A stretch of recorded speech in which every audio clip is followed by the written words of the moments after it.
Je remercie en tout cas le ministre Rachid Madran ainsi que la délégation à Wallonie-Bruxelles de m'avoir suivi dans ce parcours déjà en Belgique et aujourd'hui au niveau international. Je remercie aussi tous les dirigeants de l'OAPAM, M. Heji, présidé par la princesse Alem Solh. Je m'appelle Geneviève Deloire et j'ai l'honneur d'être la représentante de la coordination pédagogique de l'ASBL 3e œil dont le siège se situe à Bruxelles en Belgique, et de faire partie entre autres d'une mission de découverte menée par le ministre Rachid Madran au Maroc pour découvrir la situation de la personne handicapée visuelle au Maroc. Cette première matinée, nous avons pu découvrir un centre de préformation à Témara et nous avons assisté à une réunion en présence des représentants de l'OAPAM et du ministre belge Rachid Madran.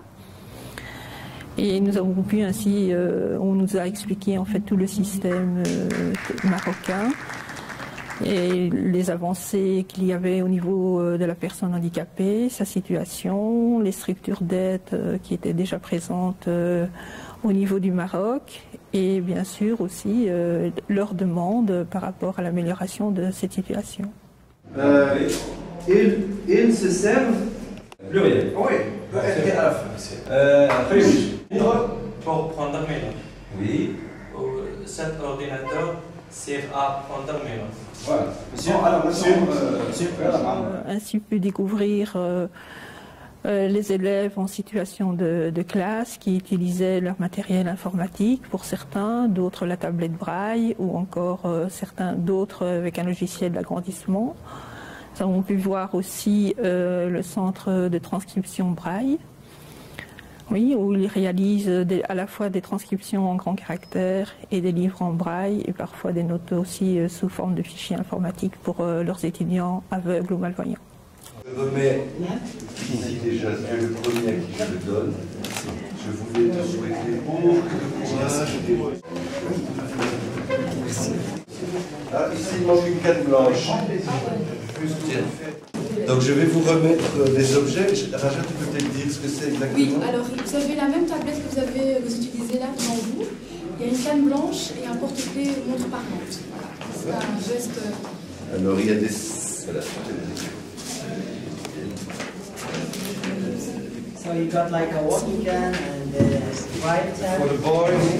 Bonjour, je m'appelle Raja Jabri. Voilà. Vous allez bien?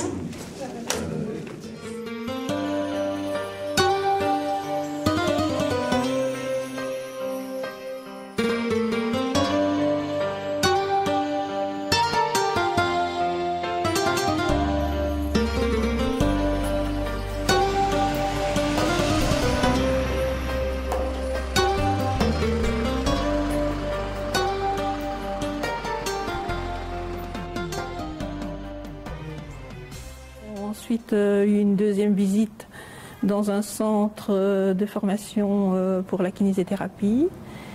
Et là, nous avons pu découvrir les étudiants en activité avec des personnes qui les massaient, comment se faisait la formation. Alors, la différence par rapport à la Belgique, c'est ce que j'ai pu noter, c'est que la kinésithérapie ici est fort tournée vers le massage, oui, tandis qu'en Belgique, on est plus dans la technique plus mécanique, je dirais. Donc la formation est un peu différente.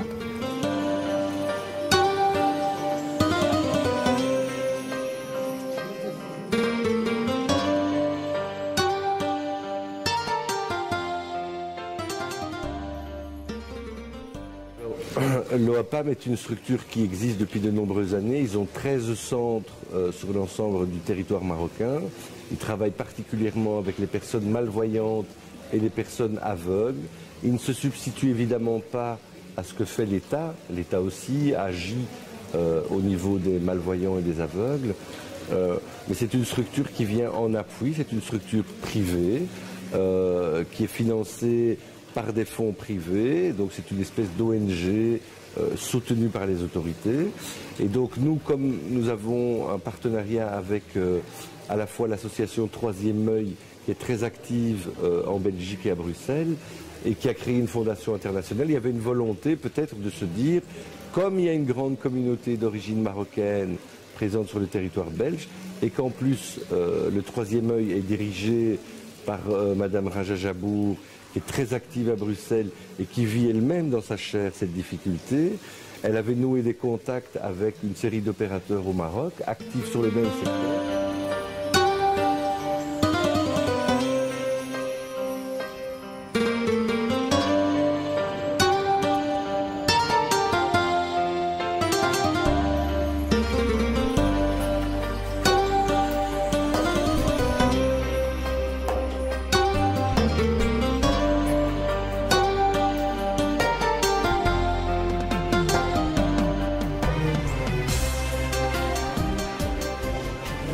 Le Maroc s'est doté dernièrement d'une constitution, je dirais, progressiste et basée sur les droits de l'homme et qui abolit toute discrimination sur la base du handicap. Mais il y a beaucoup d'efforts à faire encore au niveau, comme je l'ai dit, au niveau de l'harmonisation des lois, pour qu'elles soient conformes à la Constitution et à la Convention relative aux droits des personnes handicapées.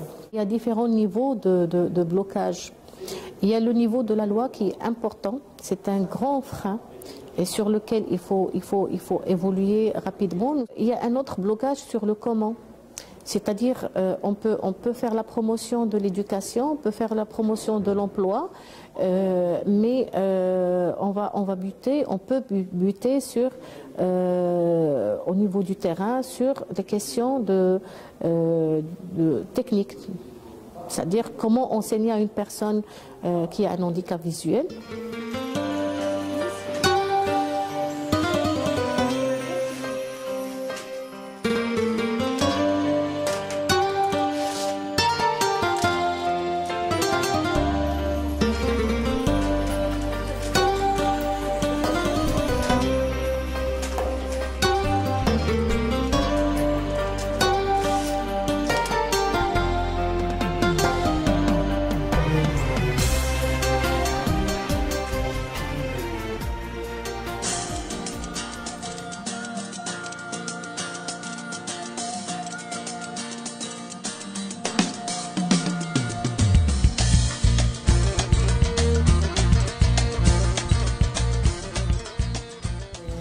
Mercredi matin, donc nous sommes allés découvrir un institut pour les enfants déficients visuels et non-voyants à Oujda. Et là, bien après les discours des personnalités qui nous ont reçus, nous avons pu aller découvrir les classes avec les enfants déficients visuels. Créer l'association pour accompagner des personnes déficientes visuelles. Et donc, ce que nous proposons au sein de notre association, ce sont des formations au niveau des technologies, la formation de la communication, ainsi que tout ce qui est matériel spécifique à la vie quotidienne. On aussi des syllabus en braille et en audio, afin qu'ils puissent... Et notamment, par exemple, une classe d'informatique, où on a vu des enfants... qui étaient occupés de travailler sur l'ordinateur avec JAWS comme synthèse vocale, mais malheureusement, comme le disait le professeur, ils ne possédaient pas de barrette braille. Donc c'est dans leur souhait de pouvoir acquérir du matériel informatique pour pouvoir aussi se connecter plus tard à Internet, etc. Donc là, il y a une demande très claire dans l'évolution de pouvoir bénéficier un jour d'un matériel informatique plus spécifique.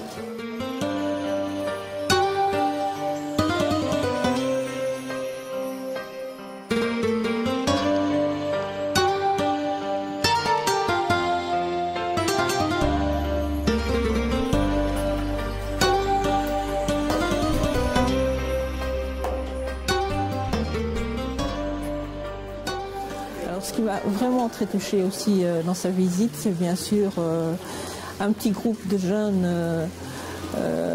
qui ont chanté, qui reprenaient une chorale, vraiment une très jolie chorale, des chants arabes vraiment très touchants. Donc ça a été une visite très agréable. Il y a eu des moments où, par exemple, on s'est retrouvé dans un centre de l'OAPAM où on a eu une chorale d'enfants non-voyants qui ont chanté et on était très émus. Raja, moi, on a eu du mal à rester tout à fait serein. Parce que voilà, il y a de l'émotion, on vient apporter notre petite aide. Et puis on se dit, il y a tellement de choses à faire et ces enfants sont d'une dignité, d'un courage incroyable, exceptionnel.